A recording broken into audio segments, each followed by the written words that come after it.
help us understand inheritance tax. It's out there and it affects some people, but not a lot of people aren't affected by it at all. It doesn't affect a lot of people, and that's simply because with inheritance tax, generally people refer to estate tax, gift tax, Right. generation skipping tax, and income tax.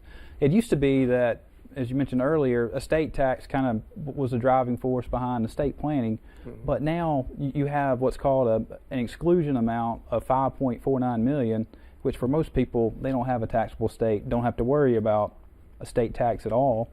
And you also have a portability of a spouse's unused exemption amount that you can total up to almost $11 million.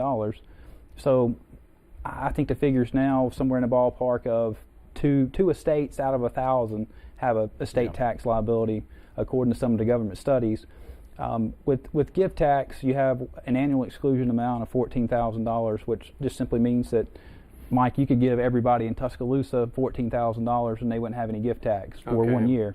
And you can also pay for your kids or family members, relatives, their medical expenses, their tuition, and that doesn't count against your annual exclusion amount. Interesting. But the one caveat about that is you have to pay it directly to the medical provider, directly to the college. To the you college. Can't give it to them to pay. Exactly. So you'll run afoul of the exclusion amount. All right.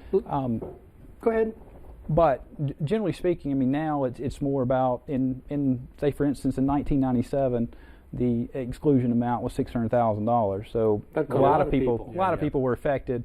And then jumping like to 2007, you had the exclusion amount jumped up to $2 million. But now it's $5 million indexed for inflation. So that's estate tax is really not a problem for most estates.